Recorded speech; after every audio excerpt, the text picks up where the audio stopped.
विश्वानि देव सवितर्दुरितानि परासुव यद्भद्रं तन्न आसुव।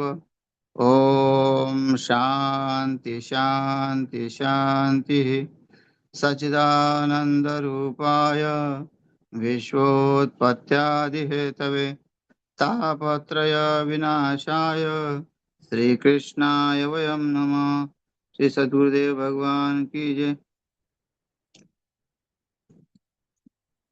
प्रस्तुत श्रीमद् भागवत महापुराण का महात्म्य चल रहा है और प्रथम अध्याय प्रथम स्कंद।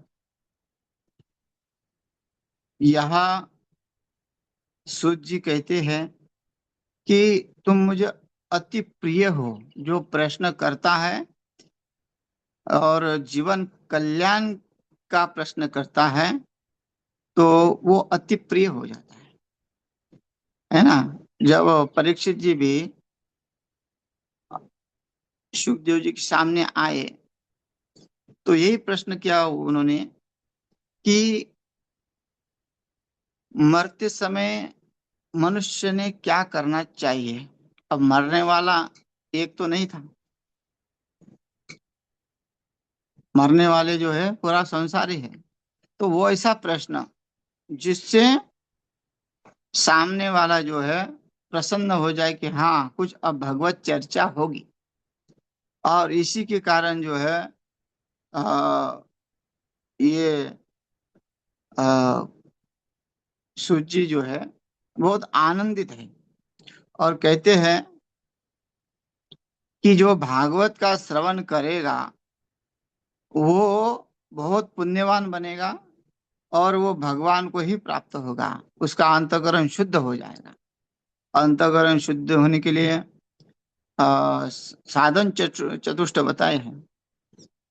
लेकिन अगर कोई व्यक्ति साधन चतुष्ट नहीं कर पा रहा है, कोई कहेगा कि मेरा मन जो है बहुत चंचल है, तो वो अगर भागवत महापुराण की कथा सुनता है, जहाँ कहीं भी हो कथा में बैठ जाए, केवल कथा में बैठने का ये फल है कि वो उसको तत्काल मुक्ति प्रदान कर देता है। इतना भागवत ने सामर्थ्य बताया गया है। हम अपने मन से नहीं करें कि कहते हैं कि थोड़ा भी कथा का श्रवण जिसके कर्ण पटल पर पड़ जाता है उसका हृदय, उसका चित्त जो है शुद्ध हो जाता है। यहाँ एतस्माद् परं किंचन मनः शुद्धेन विद्यते जन्मांतरे भवेत् पुण्यम तदा भागवतम लभेत। अनेक जन्मों का जो पुण्य संचय जब होता है तभी ही भागवत सुनने की प्राप्ति होती है। हर किसी की नहीं होती है। आ, यहाँ परीक्षित के बारे में कहते हैं सूत जी कि परीक्षित ने कथा सुनने की इच्छा की और उनका 7 दिन में जो है उनको जो है विमान आ गए। परीक्षते कथां वक्तु सभायां संस्थिते शुके सुधा कुंभं गृहीत्वैव देवास्तत्र समागमम्। इस भागवत कथा का यह महत्व है कि देवता लोग भी इससे पाना चाहते हैं, क्योंकि भागवत कथा क्या है, ज्ञान अमृत है।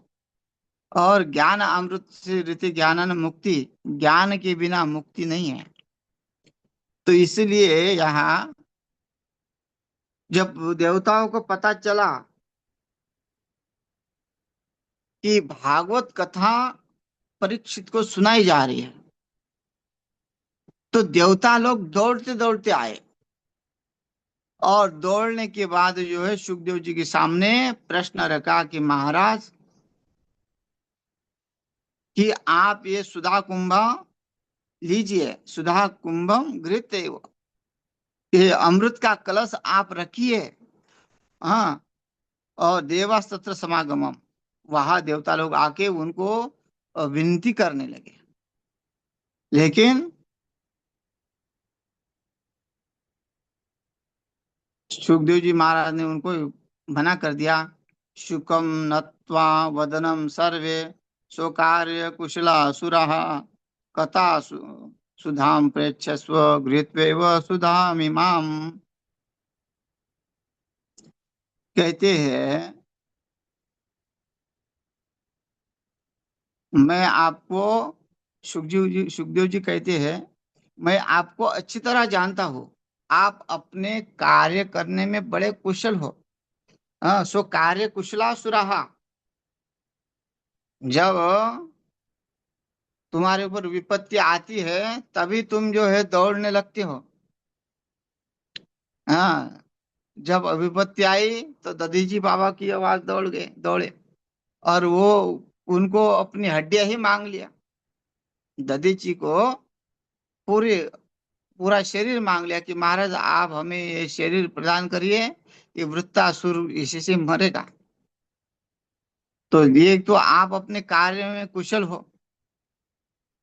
वो उन्होंने तो अपनी हड्डियां दे दिया, लेकिन मैं वैसा नहीं करूंगा। हाँ, शुकम नत्वा वदनम सर्वे, आ, सबको मना कर दिया, क्योंकि वो स्वार्थी है। देवता लोग स्वार्थी है, अपने कार्य करने में कुशल है।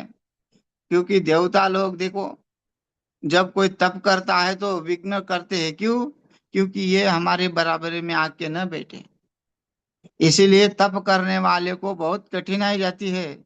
तपस्या में बहुत सारे साधना में जो है भंग करने वाले व्यवधान आते हैं। लेकिन लोग जो है उस व्यवधान को, संत जो है उस व्यवधान को नहीं मानते हैं, है ना। जब भगवान ने इंद्र की पूजा करने को मना कर दिया, तो इंद्र ने क्या किया? इतनी वृष्टि की थी, पूरा गोकुल बहने लगा। लेकिन भगवान श्री कृष्ण ने सबको बचा लिया, क्योंकि भगवान के आश्रय में लेने से सब कार्य सिद्ध हो जाते हैं। तो ये ऐसे देवता लोग जो है स्वार्थी, ये कौन कह रहा है? सुखदेव जी भगवान। ये सामर्थ्य सुखदेव जी भगवान में है कि देवताओं को स्वार्थी बोलने का। बाकी हमारे जैसे लोग उनको नहीं बोल सकते ऐसा। तो सुखदेव जी भगवान कहते हैं कि तुम स्वार्थी हो, अपने अपना कार्य करने में बड़े कुशल हो। इसलिए कथा सुधाम, मैं कथा अमृत जो है प्रेक्षस्व, मैं तुमको ये कथा अमृत जो है नहीं दूंगा। ये जो है यहाँ भी सबसे अ, आप जो है एक अमृत लेकर बदले में हमें कथा अमृत दान दीजिए, ऐसा जो है देवताओं ने कहा। लेकिन ऐसा मैं नहीं करूंगा। प्रेच्य सुगृत वेव सुधा मीमाम, ये यहाँ बांटा नहीं जाएगा। तो देवता लोग इस प्रकार जो है विनिमय अदली बदली हो जाने पर राजा परीक्षित कहते हैं अमृत का पान करें, और हम सब श्रीमद् भागवत रूप का पान करेंगे। एवं विनिमय जाते सुधा राज्ञा प्रपीयताम प्रपास्यामो वयम सर्वे श्रीमद्भागवतामृतम।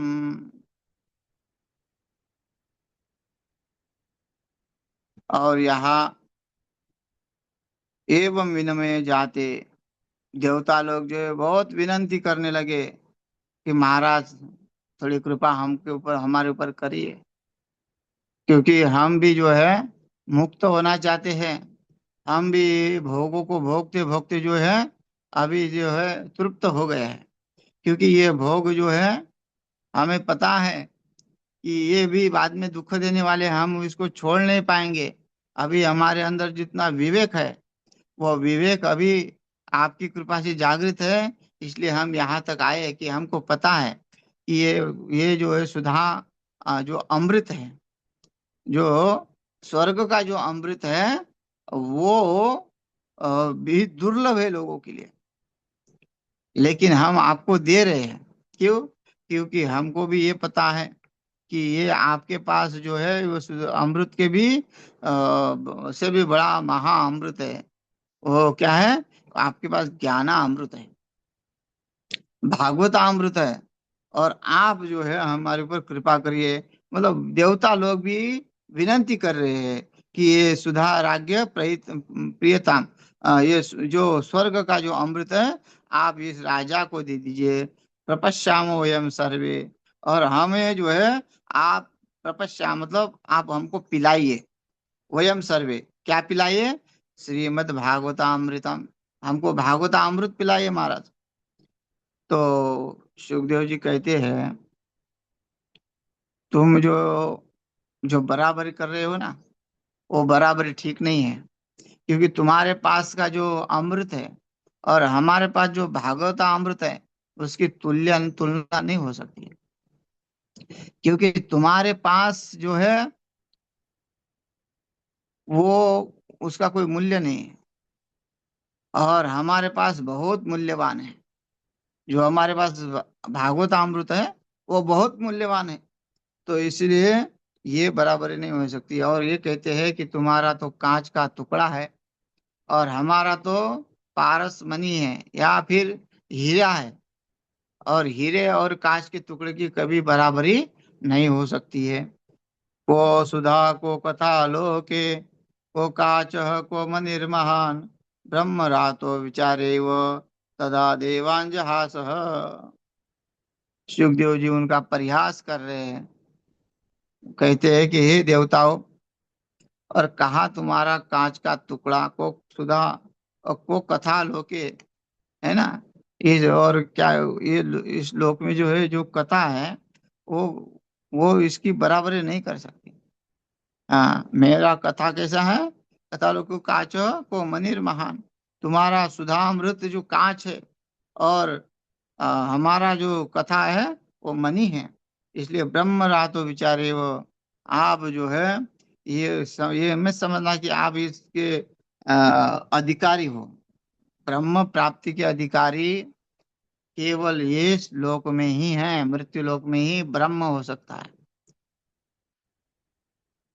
देखिए भागवत अमृत जो है ना, भागवत जो है भी भगवान वो ब्रह्म को प्राप्त करने वाला है। उसमें ब्रह्म चर्चा ही है। कहीं भी उपनिषदों को छोड़ के और अलग सी चर्चा कोई ग्रंथों में है ही नहीं। लेकिन अपने अपने मत से लोगों ने वो सिद्ध किया हुआ है। अद्वैत से कोई भिन्न है नहीं। हाँ, हर अद्वैत को घटाने के लिए ये जो है दृष्टांत रूप से जो है भागवत रखा हुआ है कि किस तरह जो है आप हम सुनेंगे और किस तरह किसको महत्व दिया जाएगा। इसमें ज्यादातर धर्म को महत्व दिया गया है। भगवान श्री कृष्ण के कर्म को महत्व दिया ना, भक्ति ज्ञान और वैराग्य को महत्व दिया गया। भक्ति किस तरह होती है, ज्ञान किस तरह होता है, और वैराग्य किस तरह होता है, और तीनों इस ग्रंथ में जो है मिलते, क्योंकि भक्ति ज्ञान वैराग्य के बिना मुक्ति साध्य नहीं है। भक्ति ज्ञान वैराग्य के बिना चित्त चित्त की शुद्धि नहीं है। जब तक भक्ति ज्ञान वैराग्य हम प्राप्त होंगे नहीं, तब तक जो है हमारी चित्त शुद्धि नहीं होगी। इसलिए यहाँ चित्त शुद्धि का साधन क्या है? भागवतामृत। अब यहाँ लोग जो है दृष्टांत में धुंधकारी की भी कथा सुनाते हैं, और परीक्षित की कथा सुनाते हैं। तो कथा उनको सुनाने का तात्पर्य ये है कि जो मृत्यु का भय हमको लगा है, देखो 7 दिन की कथा है और 7 दिन की आयु सबकी है। कोई भी 7 दिन के अंदर ही जाएगा, है ना। रविवार सोमवार मंगलवार बुधवार गुरुवार शुक्रवार शनिवार, पुनः रविवार आएगा। तो ये इन इन वारों में से कौन से भी दिन में एक दिन मृत्यु होनी ही है।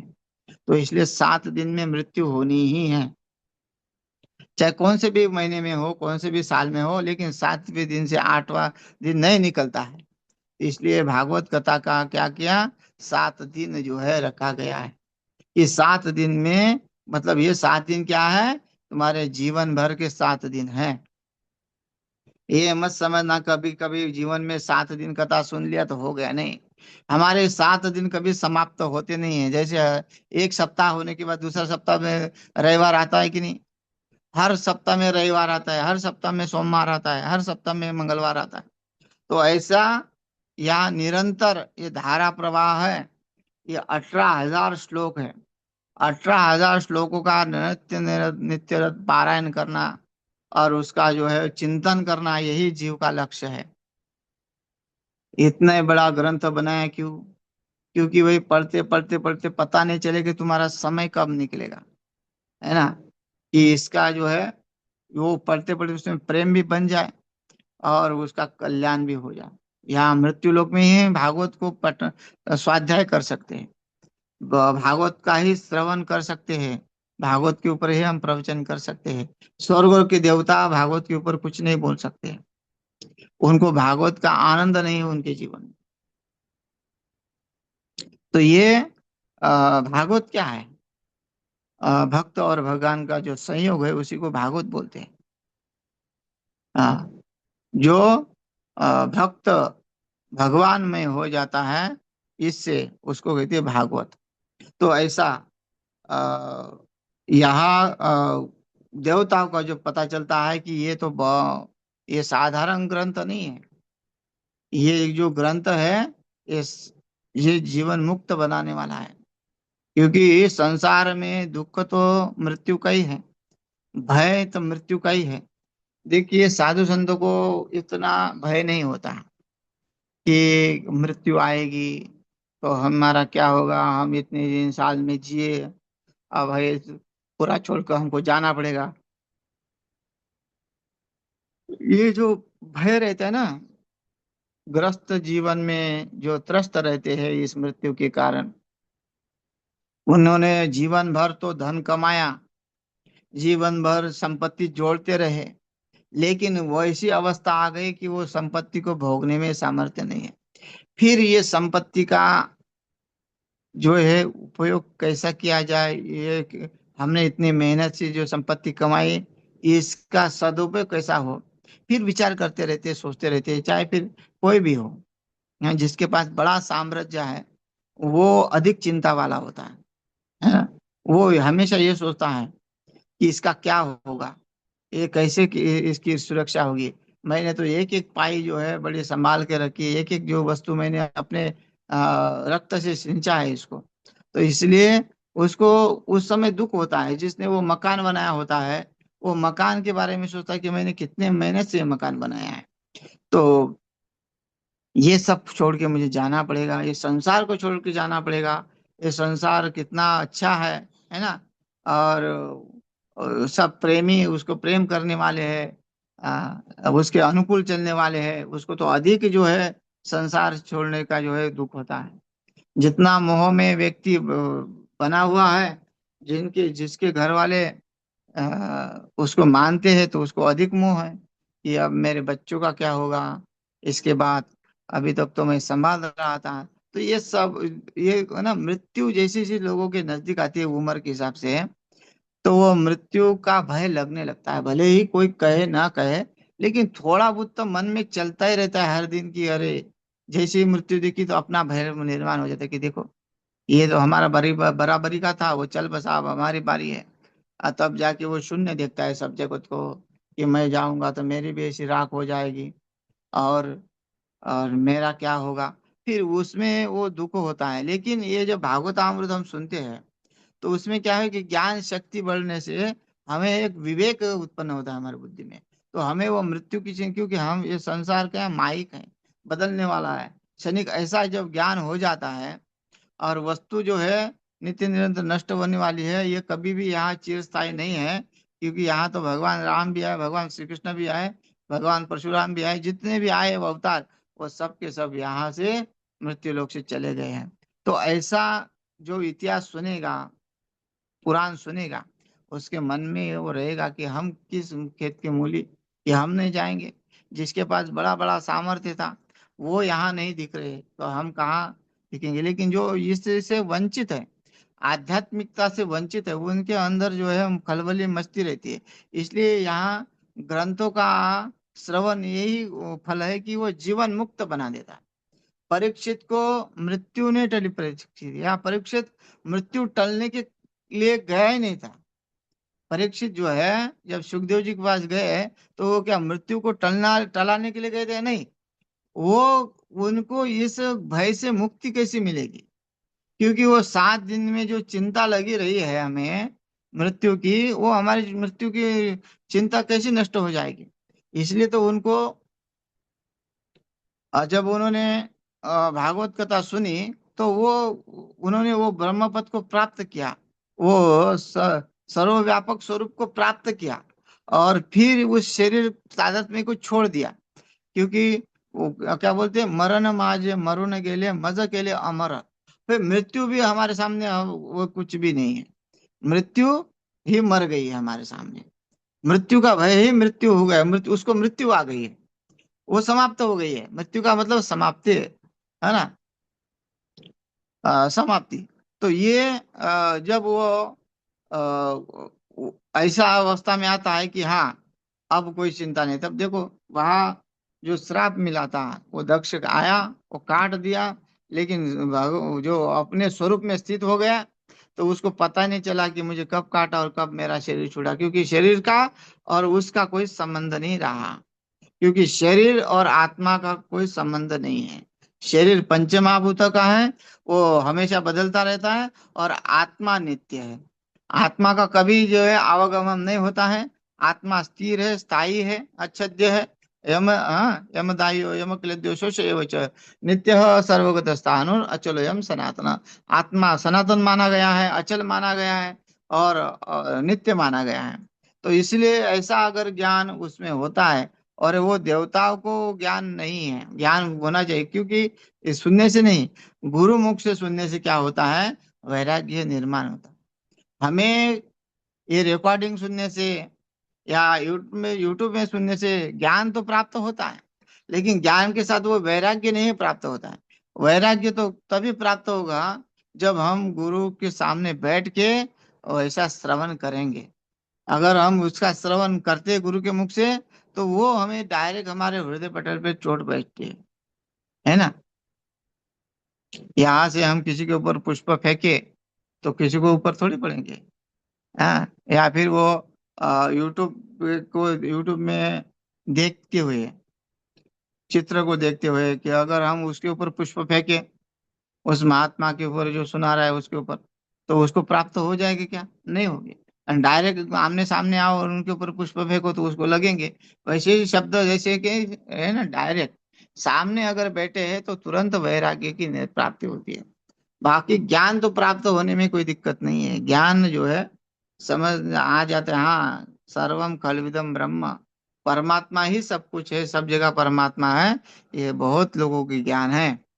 हाँ, परमात्मा ने सृष्टि बनाई है, परमात्मा ही सब कुछ कराता है, वो सबको ज्ञान है, लेकिन उसका अनुभव नहीं है।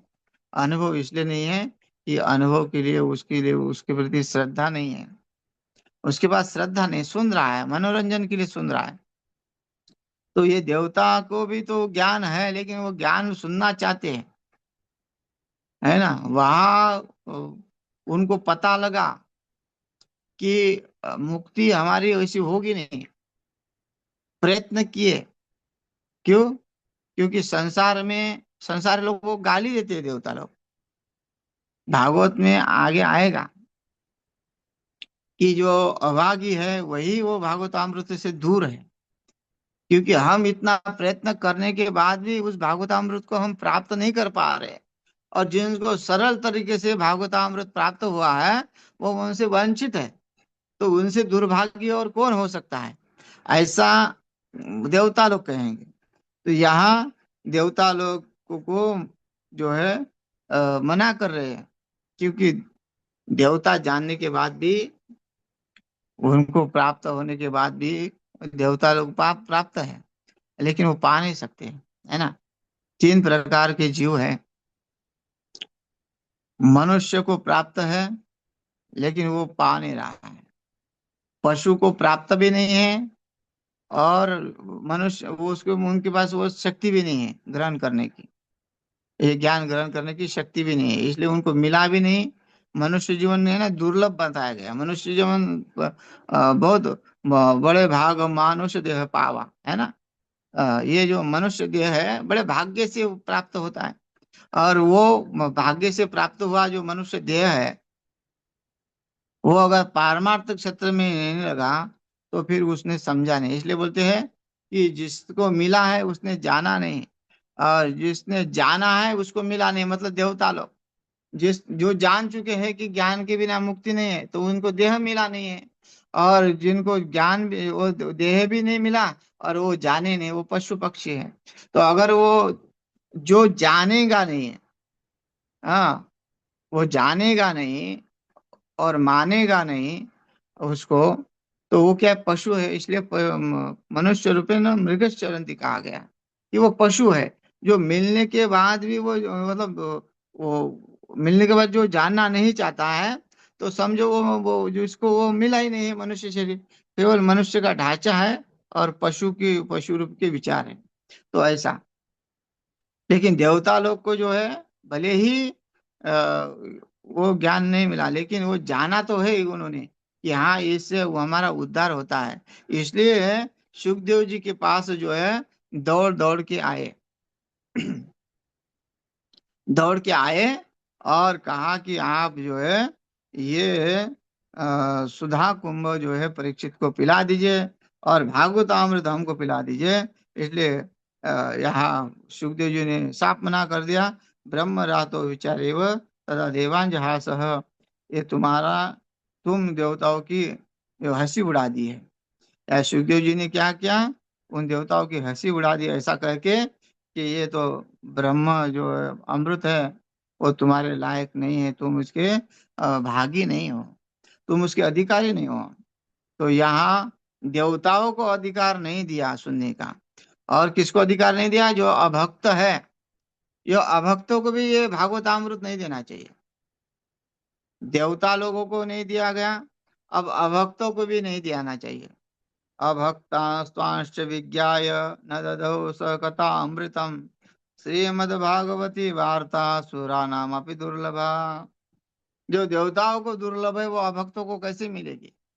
इसलिए वो जो इसके अंदर भक्ति शून्य है, वो जिसके अंदर भगवान का प्रेम नहीं है, भगवान के प्रति प्रीति नहीं है, भगवान के उपकार को मानता नहीं है, भगवान ने ये मनुष्य शरीर दिया है, उसी शरीर से जो है उनकी ही निंदा करता रहता है कि भगवान थोड़ी होते हैं, भगवान तो अ, होते तो फिर हमारे ये ऐसा ऐसा क्यों करते, वैसा क्यों करते, है ना। उसको लगता है कि भगवान उसका एक निजी रिश्तेदार है कि तेरे तेरा ही बिगाड़ रखा है। भगवान किसी का नहीं बिगाड़ता है, ना किसी का ठीक करता है। तो भगवान क्या करता है?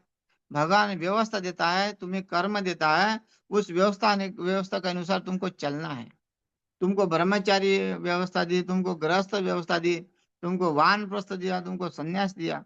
अब उसके उसके जो कर्म है उसके अनुसार तुम चलो, तो तुम्हारी व्यवस्था तुम्हारी बनाए बनी रहेगी। और भगवान तो पहले श्लोक में क्या क्या कि तुम्हें जो त्रिविध ताप से घिरा हुआ है, तो तुम क्या है? उस सच्चिदानंद रूपाय विश्वोत्पत्ति तापत्र में श्री कृष्ण वेद, तुम भगवान के शरण जाओ और उसकी शरणागति पकड़ो, तो तुम्हारा योगक्षम वाहन होगा, है ना। तो ये क्या है? ये जो भक्त है वो तो ये कर सकता है। लेकिन ये जो नास्तिक टाइप के लोग हैं, वो जो भगवान के अधिकार को नहीं मानते हैं, भगवान की भक्ति नहीं करना चाहते हैं, और बोलते हैं कि नहीं, अपना काम ढंग ढंग से करो, भगवान तो कुछ है नहीं, है ना। कई लोग बोलते हैं गुरुकुल के बच्चों को, भाई तुम्हारा भविष्य क्या है? भाई तुम्हारा तो हमारा तो भविष्य है कि हम शांति से जीवन जी रहे हैं, लेकिन तुम्हारा भविष्य क्या है? तुम्हारा भविष्य केवल नोट कमा के छापना है और कुछ नहीं है। घर में द्वंद्व, बाहर द्वंद्व। हाँ, जिसको परमात्मा का डर नहीं, वो किसको डरेगा? वो तो सब जगह रिश्वतखोरी, कोई भ्रष्टाचार, कई जगह जातिवाद चल रहा है। हाँ, जो सुशिक्षित है वो जातिवाद नहीं करते हैं। लेकिन जो इस शास्त्रों को नहीं समझते हैं, वही अपने आप ही बता रहे हैं कि हम ये है वो है। और फिर बाद में जो है उसी के, अगर उनको वही कहो कि उनको बुरा लगेगा, लेकिन वो स्वयं अपना बखान करेंगे कि हम ऐसे है वैसे, तो उसमें कोई कानून नहीं है। तो ये क्यों कह रहे हैं कि जो नास्तिक लोग हैं, नास्तिक लोग इसको नहीं मानते हैं। अभक्त इसलिए उनको जबरदस्ती करके नहीं सुनाना है, जबरदस्ती उसको नहीं समझाना है। उनके बस्ती में जाके भाई आओ और तुम सुनो, और भी भाई एकत्र करना है, हमको ये मिटाना है वो मिटाना है। हाँ, जातिवाद नहीं रखो। लेकिन जातिवाद मिटाने के कारण जो अगर हम ऐसे मलिन बुद्धि वाले लोगों के पास जाके विनती करेंगे कि तुम हमारे जो धर्म कार्य के, जो मंगल कार्य के कार्य है, जो देवताओं के कार्य है, उसमें भाग लो, तो ये जो है गलत है। क्योंकि कोई जरूरी नहीं है, जिनकी श्रद्धा नहीं है उनको खींच के लाना। जिनको अगर होता है तो प्रेम होता है, कम से कम भगवान के प्रति तो प्रेम होता है, तो वो अपने आप खींच के चला आएगा। सब आपके आप देखो, महात्मा लोग जितने भी घर छोड़े हैं, उनको जबरदस्ती घर वालों ने पीट पीट के नहीं भेजा कि जा हरिद्वार जा। नहीं, वो अपना ही छोड़ के आए। उनके अंदर तड़प थी। कोई बाल्यावस्था से निकले, कोई कैसे निकले, किसी को कब वैराग्य हुआ। हाँ, कभी निकलना चाहता नहीं निकल पाया, तो कुछ व्यवस्था के बाद निकल गया। तो क्या है ये, कि उसके अंदर पहले से ही वो भगवान का अनुराग था, भगवान से प्रीति थी, बस वो मौका देखना चाहता था। लेकिन जिसको बहुत सारे मौके मिलते हैं लेकिन वो नहीं करना चाहता है, तो वो कभी भी नहीं करेगा। अनुकूल परिस्थिति आई। अब जिसके पास पहले जमाने में बोलते खाने के लिए नहीं थे, तो चलो परिस्थिति नहीं थी तो ठीक है। लेकिन आजकल लोगों के पास यहाँ सब जगह परिस्थिति से ठीक ठाक है, फिर भी वो धर्म कार्य में नहीं जुड़ना चाहते। करेंगे तो थोड़े बहुत पूजा पाठ घर में करेंगे या पंडितों से कराएंगे।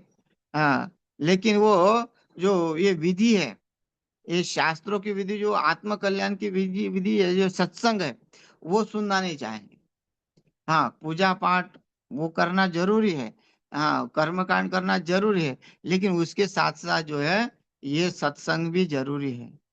अगर सत्संग नहीं करेंगे, कि सत्संग हमारे फायदे का नहीं है, तो भले ही तुमको स्वर्ग का सुख तो मिलेगा, लेकिन स्वर्ग का सुख भी मिलने के बाद देवता लोगों की क्या गति हो गई है, देवता लोग कैसे विनती कर रहे हैं, ये तो सोचना पड़ेगा। तो ये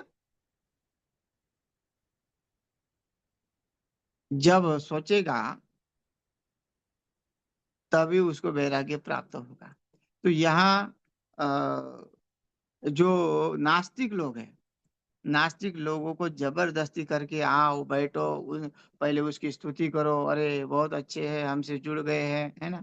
कई लोग जो है बोलते हैं कि घर वापसी है, घर वापसी। अगर उनके अंदर प्रेम है, वो कभी कभी डर के मारे घर वापसी हो गई है, तो अलग बात है। अगर उनको सही में प्रेम है, भगवान के प्रति प्रेम है, तो वो अपने सही ज्ञान पे चले। उन्होंने उनका ज्ञान मतलब हर भगवान ने हर जगह जो है जो सृष्टि बनाई है, तो भगवान की सृष्टि है। कोई गलत अगर है, अगर लिखा है, मतलब कहने का ये तात्पर्य है कि किसी ग्रंथ में गलत नहीं हो सकता है, क्योंकि ग्रंथ तो बहुत पवित्र होते हैं। लेकिन कोई मिलावट करके या फिर उसका दूर अर्थ का अनर्थ करके उसको समझता है, तब वो जो है उसका वो दुष्ट बन जाता है। तो अगर हम जिसमें हैं उसमें सही रहे, या फिर बोलते हैं ना कि परिवर्तन कर लिया, ये कर लिया, ये परिवर्तन हो गया, तो जब तुम जिसमें थे उसमें तुम्हारा परिवर्तन नहीं हुआ, तो तुम दूसरे में जाके क्या परिवर्तन करोगे, है ना। तो कहीं जाने की जरूरत नहीं है। जो जिसमें रहे बस अपने धर्म का अनुकरण करे, और धर्म यही एक ही है, धर्म अनेक नहीं, धर्म तो एक ही है। धर्म क्या है? अहिंसा परमो धर्म, एक ही धर्म है। बाकी संप्रदाय अलग अलग है। संप्रदाय का संप्रदाय में अगर वो सिद्धांत तो एक होगा, सभी संप्रदाय का सिद्धांत एक होना चाहिए, कि क्या होना चाहिए, कि अ, अहिंसा परमो धर्म। ऐसा अगर होता है तो कोई कोई गलत नहीं करेगा। हिंसा का अर्थ मतलब ये नहीं कि कोई काट मार के ही खाए, वो हिंसा नहीं है। हिंसा का अर्थ होता है किसी का मन दुखाए, किसी को वाणी से क्रोध से बोले, किसी को किसी मानसिक हानि पहुंचाए, शारीरिक हानि पहुंचाए। तो ये जो है ना, किसी का कोई दुखाएगा ही नहीं तो कोई किसी को कष्ट कैसे होगा। तो वही है। किसी जीव को नहीं मारे, किसी मनुष्य, किसी किसी भी तरह सा ये संसार में प्राणी है उसको न दुखाए, वही अहिंसा है। और वही अहिंसा हमारा परम धर्म है। और वो परम धर्म सनातन में अभी टिका हुआ है। और बाकियों में कुछ कुछ जिसने जान लिया होगा, जिसमें अगर होगा सही में तो वो जान के वैसे चलते हैं।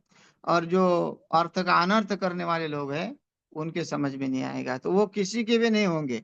फिर हम उनको जबरदस्ती कहीं ले जाए और उनको समझाए कि हाँ ये ठीक धर्म है, वो ठीक धर्म है, उससे कोई फर्क नहीं पड़ेगा, वो समझ नहीं पाएंगे।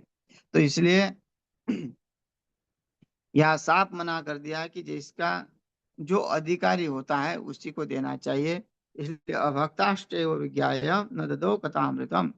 ये जो रसायन है विज्ञाय, हाँ, जो विज्ञाय का मतलब देना यहाँ। हाँ। और अभक्त को नहीं देना चाहिए न ददा कथामृत, क्योंकि श्रीमद् भागवत वार्ता ये जब देवताओं को दुर्लभ है तो देवताओं को जब दुर्लभ है तो ये कैसी मिल सकती है साधारण लोगों को। अभक्तों को कैसी मिल सकती है, उनको भी नहीं मिलेगी। उनको प्राप्त नहीं होगा, उनका मन इधर नहीं खींचा जाएगा। तो देवताओं ने देखा, आपस में चर्चा की कि भाई ऐसी कौन सी मूल्यवान वस्तु सुखदेव जी के पास है जो इसको देने में इतना इसकी क्या रहे हैं, मना कर रहे हैं, है ना। इसका इसका क्या फायदा है, और इससे जो है मतलब क्या विशेषता है इसकी, ये भागवतामृत की क्या विशेषता है वो देखेंगे। भले ही हमें वो सुनने को नहीं मिलेगा, लेकिन इस परीक्षित को जो सुना रहे हैं इसका क्या होगा हमको देखेंगे। और जैसे ही देवता लोग फिर ब्रह्मा जी की भी शिकायत की, जाके ब्रह्मा जी से जाके शिकायत की, देखो महाराज, हम तो सुखदेव भगवान को ये परीक्षित के लिए परीक्षित के लिए जो है अमृत था, जो है स्वर्ग का अमृत लेके गए थे कि इनको जीवित रखिए इस अमृत से और हमको भागवत अमृत पिलाइए। तो आप बताइए कि ऐसे भागवत में ऐसी क्या विशिष्टताएं है। ऐसा कौन पूछ रहा है, देवता लोग ब्रह्मा जी से पूछ रहे हैं। तो देवता को ब्रह्मा जी समझाते हैं कि तुम जो है अभी थोड़ा दिन रुको, तुम 7 दिन का इंतजार करो, और 7 दिन के बाद उस भागवत का फल देखना क्या होता। तो राज्ञो मोक्षम तथा वीक्ष पुरा धातापि विस्मितः सत्यलोके तुलां बद्ध्वा तोलये साधनान्यजः। धाता अपि विस्मितः, धाता भी ब्रह्मा जी भी चकित हो गए। राज्ञ मोक्षम तथा वीक्ष, ये जो परीक्षित को जो मोक्ष प्राप्त हो गया, वो विस्मय हो गए कि इतना भागवतामृत जो है दुर्लभ, जो इतना जो है पुण्यवान बनाने वाला है। और यहाँ तो देवलोकों की भी तुलना में ये जो है आगे निकल गया है।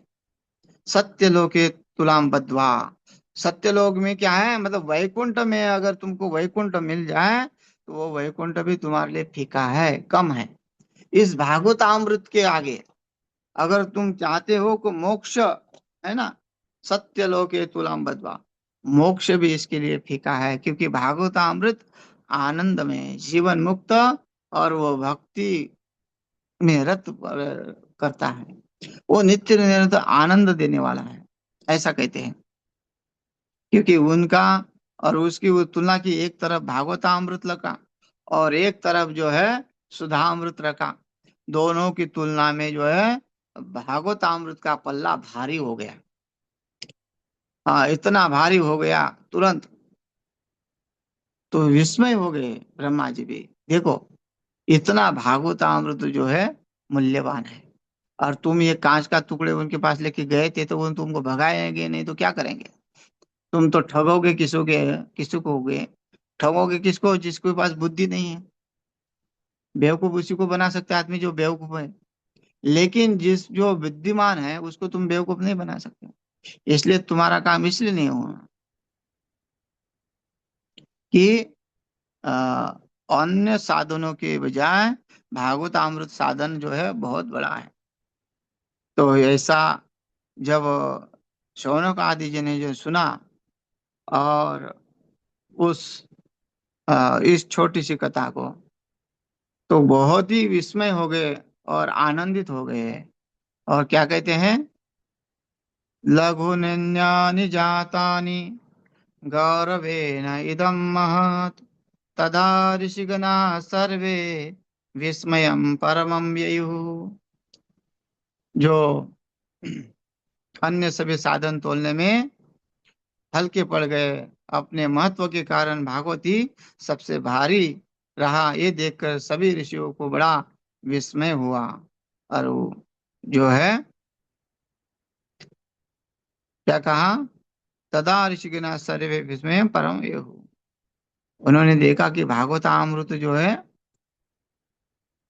बहुत भारी ग्रंथ है। भारी मतलब वजन से भारी नहीं है,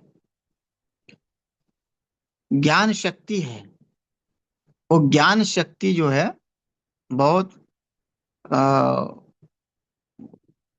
भारी, जो अनंत जन्म का जो अंधकार है जीव में भरा हुआ, वो अनंत जन्म का अंधकार ये एक क्षण में नष्ट करने वाला है। इसलिए कहा कोटि सूर्य समप्रभा। जब भागवतामृत जो कैसा है, कोटि सूर्य समप्रभा के बराबर है। वो तुरंत, इतने जन्मों से हम जन्म मरण के चक्कर में पड़े हुए हैं, अनंत जन्म से जो आ रहे जा रहे हैं, कभी देवता बने, कभी मनुष्य बने, कभी कीटक पशु पक्षी बने, लेकिन फिर भी हमारी मुक्ति नहीं हुई। लेकिन ये भागवतामृत ऐसा है, ये हमें सुनते ही तत्काल मुक्ति को प्रदान करता है। तो इसलिए क्या कहते हैं, मेनिरे भगवत रूपम शास्त्रम भागवताम कलो, पठना श्रवणा सद्यो वैकुंठ फलदायकम। उसका फल क्या है, भगवान की प्राप्ति, वैकुंठ की प्राप्ति। किससे, पठनात् पाठ करने से भी, श्रवण करने से भी। क्योंकि भागवत शास्त्र है वो कल्पतरु है, ये मैं नहीं रे। यहाँ क्या कहते हैं,